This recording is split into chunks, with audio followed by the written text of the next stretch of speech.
Alyona Medelyan is a New Zealander who was born on the Crimean Peninsula, studied computer science in Germany, has a PhD from the University of Waikato, and lives in Silicon Valley. Her career has taken her from chief researcher for Auckland-based company Pingar to founding her own natural language processing company. And in her spare time, she likes swinging pois when they're on fire. Alyona, thanks for coming in. Look, I found this video online of you swinging fire pois on Waiheke. So you're obviously a New Zealander first and foremost. Absolutely. And in that video, the music was actually my PhD supervisor, Ian Witten, playing on a clarinet. So it was my birthday party, and it was a very special moment. It doesn't seem very computer sciencey, but where did the passion for computer science come from for you?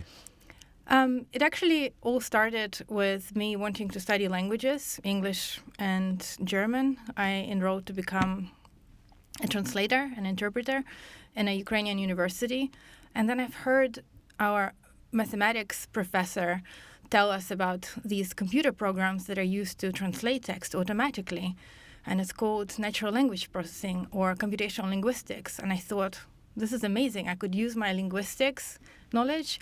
And also, I was one of the first kids in my city to get a computer because my parents were very much forward-thinking. And it from the moment I've heard that this field exists, I basically dedicated my life to it. So it's been now probably 20 years.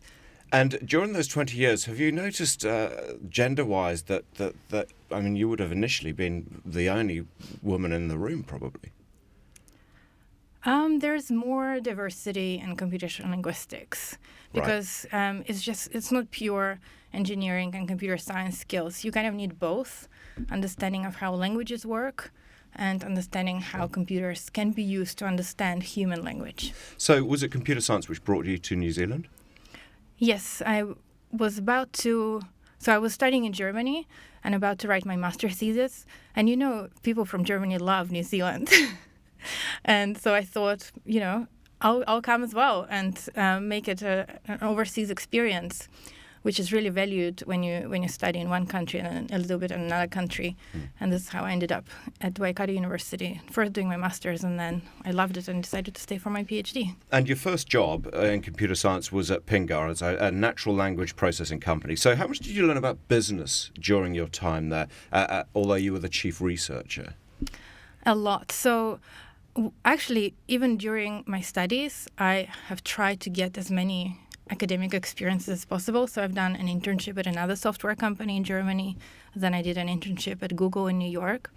And I joined Pingar because really in New Zealand, I couldn't find any roles that would suit me better as their employee number one and a software researcher. But it was a startup, so of course I was involved in all of the conversations and was with customers and learned a lot from sales people who were working there and from the CEO as well. So do you think at that stage it sort of lit an entrepreneurial flame inside you? I think entrepreneurs kind of are born with it. Yep. It was very early on that I knew that I wanted to do something eventually. Eventually, because you then went and set up a consultancy called Antipix. I mean, was this about entrepreneurship, or was this just about finding something to do to fit in with your lifestyle and your family? So what I've learned during my time in Pingar is that we made a mistake. We basically started with technology and we were trying to sell it. We were trying to find an application, but it's the worst way of starting a business. So I knew that I wanted to start a company, but I wanted to find a problem that is worth solving. So I started a consultancy to then see what kind of problems people will come to me with and done various things. But then suddenly there was this pattern that emerged where Sky TV, head of customer insights there, reached out to me and said, hey, I need to understand customer feedback. Same Fairfax Media, they also had a project where Net Promoter Score surveys were required to be analyzed. And it was really 3 or 4 companies that I spoke to had the same requirements. And I thought, great, I can do something that will be used by many people. And this was, of course, the birth of Thematic, which started in 2015. So Thematic is basically, just to explain very quickly what it does, because it is fairly simple to understand. Yes, so we analyze customer feedback. So, for example, when you visit, let's say, a movie theater, and then they ask you, hey, how was your experience? Were you able to buy what you wanted? Was the audio quality good?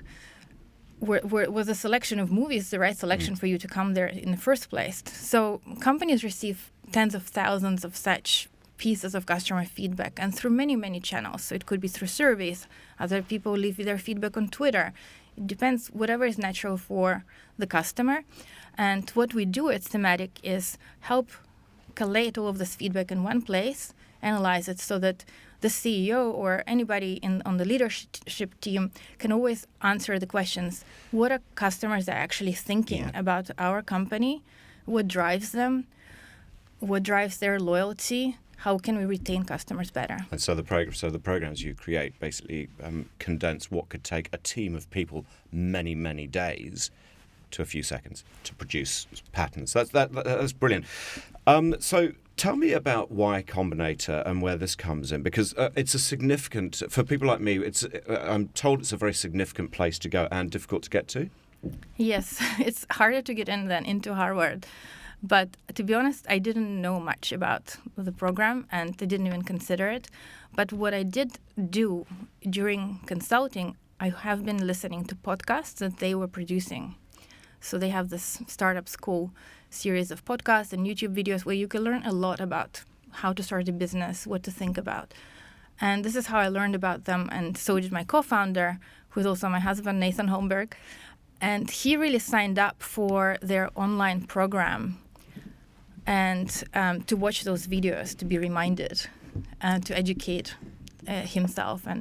And we ended up being selected to have a dedicated program leader. And it turned out that they actually used this online program to scout companies that are worth admitting into the full program. So they actually invited us to apply. Wow. That's incredible, isn't it? And this led to your relocation to San Francisco. Yes, you have to relocate for the duration of the program, which is 3 months. And then after that is this thing called Demo Day, where you raise money if you want to. You don't have to. So we raised 1.2 million US dollars and decided to apply for visas to actually go back because we just love the environment and the energy of the place, and the opportunities are just endless there. You mentioned how your co-founder is your husband. Have you got advice for other couples thinking of starting a company together? Advice, I guess, make sure that the other person isn't starting this just because you want to do it. This is the main thing. Both people need to be on board, and that it does take 3 to 10 years or more, and that's a very important decision. It's kind of like having kids. Yeah, sure. How do you find, because you act as CEO of the company now, how do you find that compared to your years of academia and research? Well, there's a lot of learnings. I have a lot that I need to learn. So a lot of my time is spent doing sales and marketing and managing teams. I still manage the R&D team who are here in New Zealand.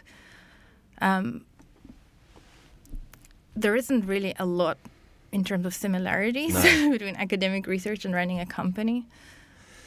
Do you have a feel that you want to do something else now, another company, or is this about expansion of Thematic? No, this is it. This is it? Yes.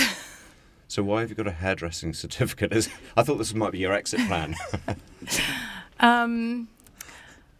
My husband kept going to hairdressers and come back, and we just hate his haircut. So I decided to do a certificate to do it yourself. I very quickly want to ask you about STEAM, because this is something you got involved in during your journey, and this is events basically which help mums and caregivers with their teenage daughters try and get young women into science technology. How important was that to you? Well, what triggered that was a talk by the Minister of Women at one of the events at the Mind Lab run by Frances Valentine. And so she said that they surveyed young girls in New Zealand and asked them, what do you want to become? And the majority of answers were either air hostess or hairdresser. Right. And I was really terrified that this is the type of things that young girls are aspiring to become. And the main reason why this is happening is because mothers who typically decide for their daughters what are some of the activities they would do, and kind of they just weren't exposed to all of the possibilities. So I decided to create STEAM Ahead, a series of events where mothers could take their daughters and learn about what do women who are engineers or computer scientists or computational linguists, what do they actually do? And what does it mean? And this is the basic things. Like for me, I've heard that this field exists, and this is when I knew I need to do it. If I haven't have heard about it, I probably was a translator, another female-oriented profession. Yeah, very interesting. And you were lucky in the fact that you had parents who did open the door for you in the way that you obviously have tried to open the door for people through STEAM. Yes, absolutely. Yeah. Both of my parents are engineers, so I had an advantage, but not everybody does. But now too busy for that. Obviously, Thematic taking up full time. What's the ambition? Do you have an end goal? Well, end goal is to build a lasting, enduring company, and one that grows fast. And this is what I'm learning, being in Silicon Valley, is to think big. A lot of the time, people who start companies in New Zealand have an exit in mind, and this is not why you should be starting a company. You should be starting a company because you're passionate about the problem, and because it will take a lot of time and a lot of effort to actually build that company. Great. Thank you very much, Alyona Medelyan. Thank you. Thanks so much for having me.